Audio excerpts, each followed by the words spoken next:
Making It Personal with Bishop William Joensen on Iowa Catholic Radio and iowacatholicradio.com. Good morning, Kelly. Good to be with you here Good on this Feast of the Guardian Angels. Yes. And, I know I put my guardian angels through their paces. At least one. I don't know if I have more than one. I think I have a nephew, Timothy. Maybe you got signed a Timothy few more. Who has more than one, but no. And how times growing up, you look and say, "Wow, God must have intervened there." I would not be sitting here today with you. So we continue to ask for protection and consultation in many ways. So lots going on. It was a dynamic weekend. My first Christ Our Life conference, and so participate not only in the masses and everything else. Sister Miriam James Heidland, whom we had on the show, she gave a very moving talk. I thought I was personally moved to deeper reflection and her great witness, and so many others, Father Don Calloway and others who were part of that. And I think the numbers, people were using good judgment and things. Excuse me, what was the word there? Social distancing. I was spiritually stunned there, but just thinking about it all. But I think the opportunity for sacrament reconciliation, again, the lines are long, and many were doing the live stream option too. I was talking to a woman yesterday who was doing that from Strawberry Point, Iowa, with her mother. A woman here lives in Dubuque, from Member Christ the King Parish. So yeah, that was very dynamic. Lots of times for prayer being afforded us in the month of October, the month of Mary, the month of Respect Life, our culture of light that we want to advance as well. Our president of the United States Conference of Catholic Bishops, Archbishop Jose Gomez, has asked the country to join together next Wednesday on the Feast of Our Lady of the Rosary, a national rosary prayer, a virtual rosary for our country. So bishops from different regions, including yours truly, are going to be asked to lead the rosary, and that'll be posted on the U.S. Bishops and the Des Moines Diocese website beginning at 2 p.m. So it's kind of like the whole country could be praying the rosary at the same time. 2 p.m. Central is our time here in the Midwest, and but if people can't do it at that time, it'll be available later on. And of course, God, who's beyond all time and space, and Mary, who crowned in heaven, who is very transcends all our earthly limits and that. So she'll be praying with us and for us in that way. Also, a novena for our farmers. We know this has been some tough years. Just add the derecho on top of the drought, low prices, and all that's going on. So the novena to St. Isidore that was sponsored by our Catholic Rural Life, just ending in recent days here. So bishops from Iowa, Saginaw, Michigan, Victoria, Texas, and others. And again, I was privileged to join in leading some of those novenas, as you know, Kelly, because you endure filming me. Yeah, so you keep me smiling and looking beyond things. So I appreciate that. Also, our consciousness of what's going on nationally, politically. I don't think I have to tell people, and this can really set us on edge. But we want to be people who are civil in our engagement with people, ardent in our faith and the values of defending life throughout the whole spectrum of life, beginning with the unborn. And so we know that how role not only our legislators, but the judiciary holds in that. And so, yes, it's obviously a point of controversy that President Trump has decided to go ahead with nominating a Justice Amy Coney Barrett. Many are celebrating her as a Catholic, but I think that we have to do due diligence and scrutinize that, because just because someone has a Catholic baptismal certificate doesn't necessarily mean that they're going to always align with the issues that we would hold dear. And so I think letting that process unfold. Obviously, our prayers are for all who are affected by COVID, including President Trump and First Lady Melania. That news today. So we don't wish anyone ill, but wish them health and healing, as with so many who are still continuing to suffer and battle through that disease as well. Now, tell me about this free online global Divine Mercy Summit this weekend. I don't know much about that. Yeah, well, there's a free summit. I think it's Divine Mercy Summit. Where if you Google Divine Mercy Summit, it starts this weekend. It's all weekend. It's free. It's going to be the biggest online conference ever, and totally free. Obviously, we need a lot of God's mercy right now. Okay, so there's a cornucopia of prayer opportunities for people, so we have no excuses not to plug in and to generate and ask God to shower us with graces, not simply in our country but world. But obviously, we feel most acutely, and as proud Americans, and joining that ranks Father Ambrose Ledoux, who became a U.S. citizen, naturalized citizen in the past month. So we celebrate that. Congratulations, Father Ambrose, Congratulations. Associate Pastor, That's right. Very and exciting. it kind of helps us with our refugee services. campus. So. Oh, very good.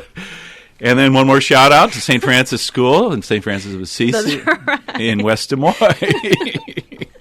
Yeah, cueing me as always, Kelly. Thank you. But big deal, the National Blue Ribbon School that they received that award. One of 6 schools and the only private school in the state of Iowa. So that's a tremendous accomplishment. That is. We're going to take a quick break, and when we return, we'll welcome Loras College President Jim Collins. You're listening to Making It Personal with Bishop Joensen on Iowa Catholic Radio and the Spirit Catholic Radio Network.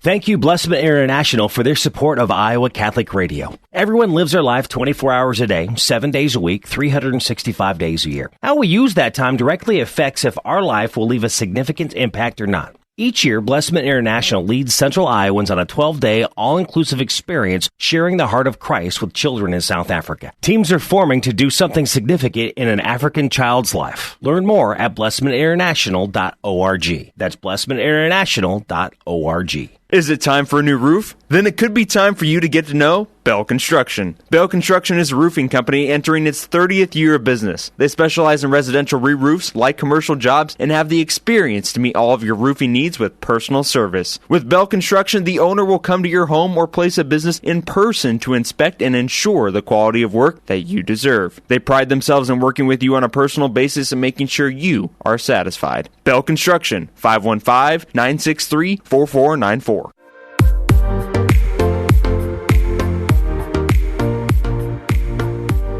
Welcome back. I'm Kelly Mesher-Collins with the Diocese of Des Moines. On today's show, we're visiting with Jim Collins, president of Loras College in Dubuque, where Bishop Joensen also taught for many years. On today's show, we'll talk about the Catholic College and recent news that came to light about its founder, Bishop Matthias Loras.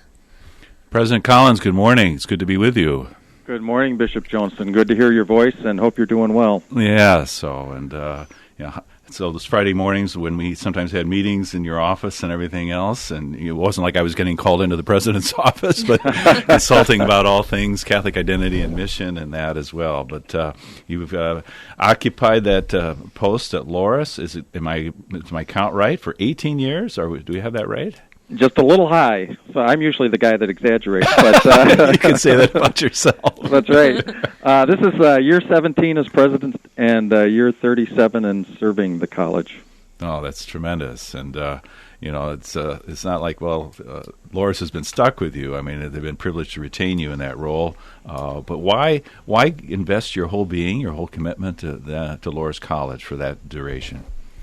Well, I graduated in 1984, and I had a very, very good experience. I was very introverted. I was the oldest of 6 kids coming from the Chicago area, and Loras changed my life. My faith enhanced. I found a new set of confidence in my abilities, both from an academic and a co-curricular perspective. So it really started with having a great student experience, but my intent was to go back to the Chicago area and be a banker since I had a finance degree. But good people at the college evidently saw a thing or two in me that I didn't see, and I was presented with one opportunity after another, and would have never envisioned this, but it's been a great opportunity to watch students have a very comparable experience to what I've had, so it's been a joyful blessing.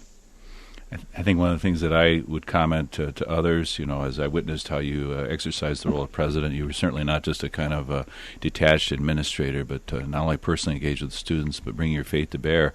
I didn't feel any rivalry, sometimes calling you like the pastor of Loras College, because your faith was so evident and kind of guiding, so that you weren't, as with the finance background, you could crunch the numbers, but always seen with the perspective of that larger values and ultimately our mission to the kingdom of God. You were at one point asked to chair the Association of Catholic Colleges and Universities in the U.S., among other types of leadership posts beyond the campus. Can you talk a little bit about that perspective and how that maybe gave you an appreciation for what is similar or what might be diverse even among Catholic colleges? Sure. Well, one of the great privileges I've had among many in my position at Loras is to have been elected to the board of the Association of Catholic Colleges and Universities, and then to have been elected onto its executive committee to serve as treasurer and then ultimately as chair of the association.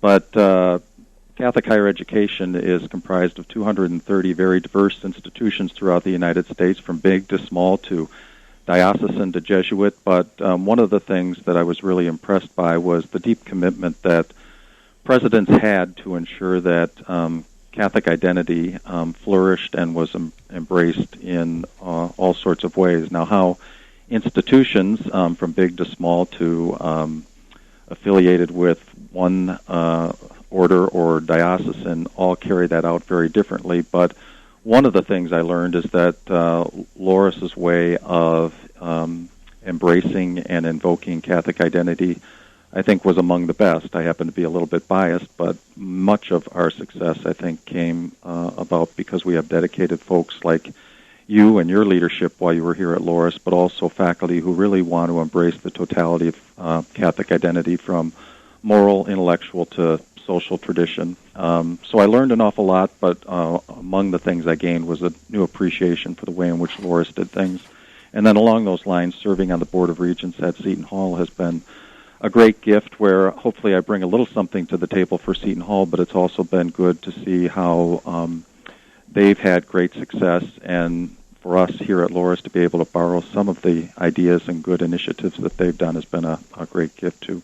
Mm-hmm. Mm-hmm. And your mention of Seton Hall, we commend to God Archbishop John Myers, who passed away and was buried this past week back in his native diocese of Peoria, but a Loras grad who still had a fond place in his heart as well. So Archbishop Myers was Chancellor as Archbishop of Newark of Seton Hall, and you brought him to campus on occasion, and so we lift him up to God. Back here in the state of Iowa, COVID, we don't even need to kind of mention that, but already I think higher education was facing a number of challenges, and COVID just kind of upped the ante in a way. So any thoughts as you've interacted with the other private higher education institutions in Iowa, and where Loras, and how you've kind of strategized and responded, and how that's unfolding now that we're into the second month of classes? That's right. So Iowa is unique in that per capita we have the seventh largest representation of private colleges in the state. So when you think 3 regent universities, 15 community colleges, and then 30 private colleges, one of the things I would say is I think that we're a pretty cohesive and collaborative group. I think second is all of us face comparable challenges, and while we compete, we also try to be united in advocating for the goodness of small private higher education here in the state, and we're grateful for the support that we receive from the state. Enrollment official counts haven't come out yet, so I'm unfamiliar with where everybody landed this year, but at Loras we consider ourselves blessed. We had budgeted a decline in enrollment of 125 students because we thought that the pandemic would take a big hit, and we wound up only being 10 fewer than we were last year. So really a great gift from God. Yeah. And the academic profile of the student body was slightly improved. We had a 3% increase in retention, and right now in fundraising, praise God, we're running almost $1 million ahead of last year, and last year was a very good year, our 4th best year in history. So this doesn't mean that everything is perfect and rosy in the years ahead, but to have kind of weathered COVID up to this point as well as we have, we're really grateful. Well, that's remarkable. So I hope that it allows you to get some sleep at night. I'm with you, as you my ponder friend. these things. So I'm with you. Just to jump over a little bit, with the recruitment, you said the retention is high and everything else. But with the change, and so half or more of the student body, I believe, is attracted to Loras, in part the opportunity not only to live their faith, but to participate in intercollegiate athletics. And obviously that's been postponed. No impact, or how did that influence, do you think, some of the recruitment? Well, I think a couple things that we did is the American Rivers Conference, of which Loras participates, NCAA Division III, we were one of the very few conferences that right up until the end had planned to operate with a lesser schedule all of our fall sports. But the NCAA came in late in the summer and rendered some protocols that would have been made it impossible and financially infeasible to have the 2 soccer programs, football and women's volleyball, run. But we're one of the few conferences that allowed cross-country, tennis, and golf to go forward. And as we sit here today, they have had no impact by the virus, and they've been able to participate. So I think, frankly, our approach actually helped to maximize enrollment because we kept athletics intact, even if it was for practices, but in some cases for competition.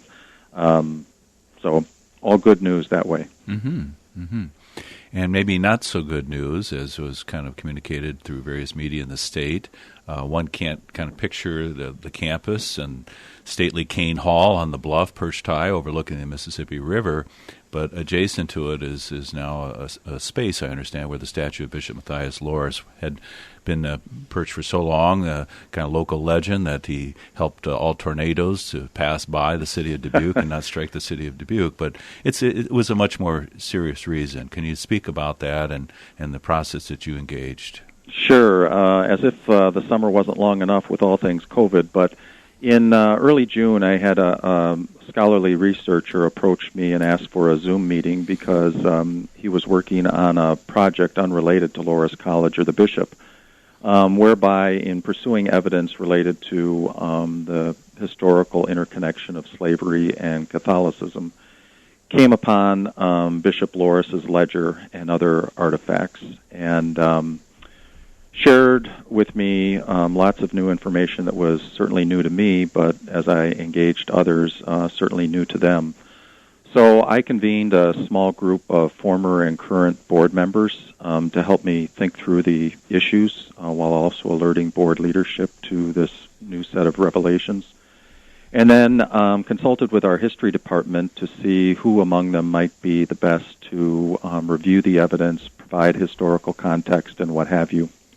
So those two activities were happening simultaneously, and by early August, our faculty member had provided a pretty robust summary document validating the evidence, providing a larger historical context, both related to the bishop but also the times. And then we convened our board twice to determine, based on all of this information, how we might best proceed. And it was very difficult. It was very painful. These are men and women of very goodwill, deep care for Loras, very strong and devout Catholics. But the thought was that it would be best to remove the statue, place it in storage, so that in the months ahead there can be greater reflection and pause given to how we might have that statue represented on campus or off in the years ahead, largely because, as you point out, where the statue was previously situated was prime real estate, not just on the Loras campus, but in Dubuque.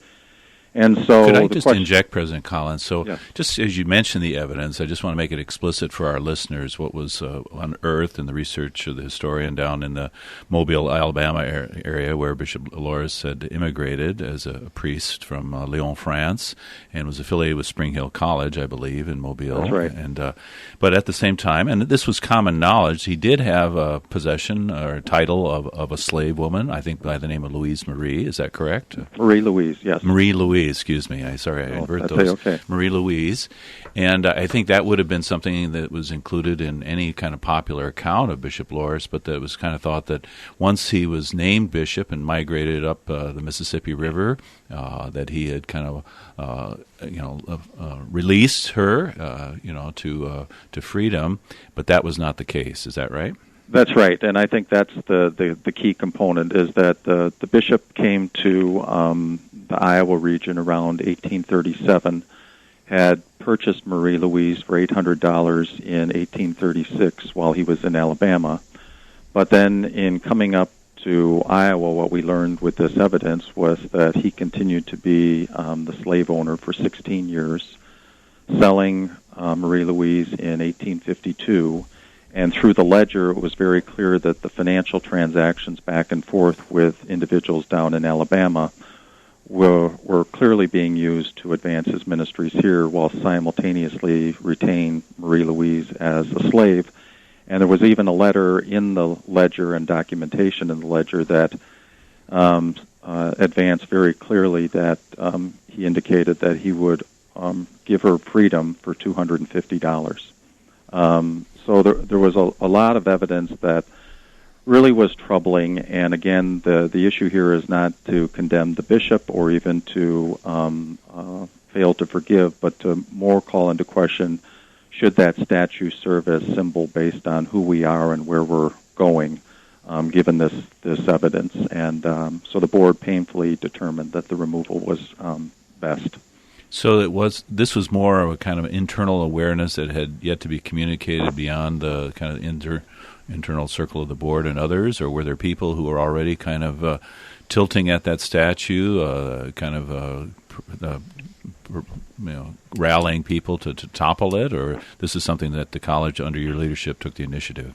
Yeah, we took the initiative. There was no external influence with regard to the larger political or racial environment or any of the politics on one side or the other dictating this. This was really an internal conversation that I think what happened is when we released the news, it was such a shock to so many because if anyone had knowledge of the bishop having been a slave owner, it was from the naive perspective that you had shared earlier, but there were also a lot of people that had no idea at all.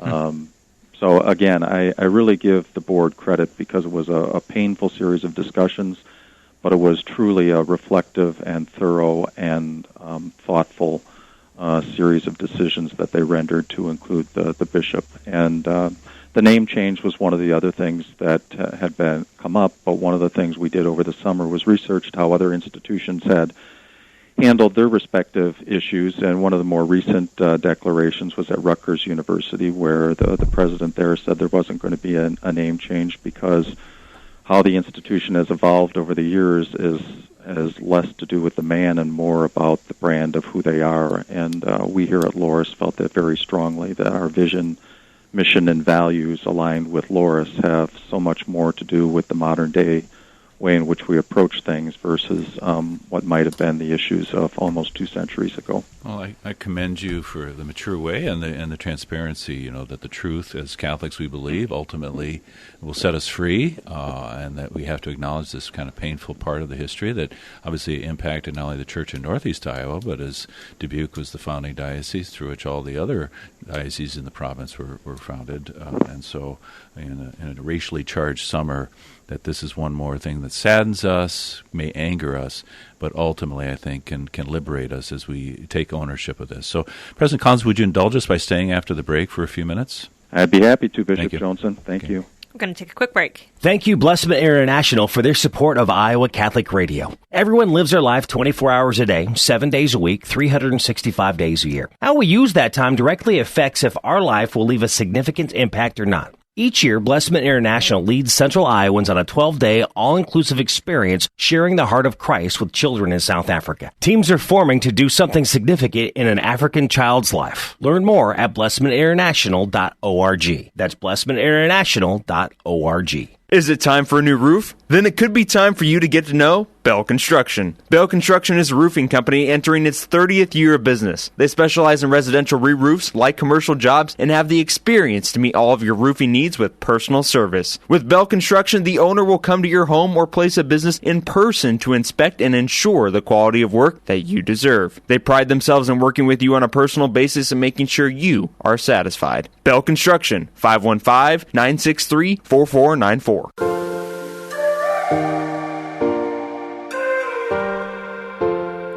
Welcome back. I'm Kelly Mesher Collins with the Diocese of Des Moines. We're back with Jim Collins, president of Loras College in Dubuque. President Collins, thanks again for remaining with us. I know you're a man on the move usually. No, life is good. It's a pleasure to be back with you, Bishop. Yeah, so the name remains, and there are some other initiatives, I understand, kind of recognizing one of the first African-American priests ordained in the United States who has some Loras bloodlines. Is that correct? That's right. Father Norman Duquette was a black student who was looking for a Catholic college coming out of Detroit, Michigan area, and he was rejected by several colleges and seminaries by virtue of him being black, and the first place that accepted him into the seminary and into college was Loras College. And so he went on to graduate and became the fifth ordained Catholic priest who was black in the United States. And he went on to lead an exemplary life. In fact, he was up for canonization for sainthood. Loras actually awarded him an honorary degree in the 1970s. He passed away in 1980. and we thought it would be fitting under the circumstances to designate a scholarship in his name. He was also Loras' first black graduate in 1932. 1932, tremendous. So very good. Yes. We think about the seminary program at Loras. Des Moines has had, over the years, generationally, men from the Des Moines Diocese who were their formation there. And I can recall, this past Sunday was my first anniversary of being ordained. Congratulations. We miss you a lot, but we're proud of you. The Des Moines people may say, well, you can have him back. Well, I welcome that, but I know that's not what they're saying. But, that relationship, and there were 20 alums or more who got up for a photo op at the luncheon prior to the ordination, priests and lay folks as well. Can you just talk about, the relationship, Dubuque, Des Moines, and how the seminary program fits into the profile of a liberal arts college that's co-ed? Sure. Well, first of all, we're grateful for the partnership with the Des Moines Diocese, both prior to your tenure as its ordinary, but certainly now where you've continued to take an active role, and we're grateful for that. The Des Moines area, writ large, has about 500-plus Loras alumni, many of whom are priests. In fact, I just sent a celebratory note to Monsignor Bagnano for his priestly ordination. So we've really prided ourselves in having that great connection, and then more to the point with the diocese. This year we have 21 men in the seminary, 3 from the Des Moines Diocese, and we have a number of others in major seminary at Mundelein. But I think the key aspect about having the seminary program continuing to be housed at Loras and in affiliation with the Archdiocese of Dubuque is really important because that was our founding, that was our roots as a seminary, and to be able to continue training and helping to educate future priests is really something that we find as a core of our mission. I think the second thing I would say is that now more than ever, not just for seminarians, but for students at large, having that interdisciplinary liberal arts play is really critical. So while it's fine to learn great disciplines like philosophy and theology, it's also important We'll have a moment of silence for philosophy, please. I thought you might like that. I did say philosophy. You're just serving it up to me, man. Exactly. But no one discipline can be well understood and then well articulated from a critical thinking standpoint without understanding history, without understanding economics, without understanding English, without taking politics courses. And I think that seminarians who have that interdisciplinary play not only will lead better and serve better and discern better, but I also think that at a moment when we have to provide readings of Scripture and then present homilies, I think having that well-rounded backdrop befits a really strong seminary program, and I think that in many ways is the reason why we've had success over the years, and you've been a big part of that. Yeah, no, I think you're right, that we're interested in all things human, and when a priest has that formation of liberal arts, he can go there in ways that doesn't always have to be strictly, within the rubric of the Scriptures, jumps off. Thank you so much for this time. We're going to have to wind it down. Say hi to my former workout partner, your wife Lisa, who was working out with Martha Doyle in the mornings there. There you go. Appreciate it. God's blessing to you and all your family. You too, Bishop Joensen. Take good care. God bless. Bye-bye. This has been another edition of Making It Personal with Bishop Joensen. Thank you to our guests and listeners. You can hear Making It Personal with Bishop William Joensen every week on Iowa Catholic Radio and iowacatholicradio.com.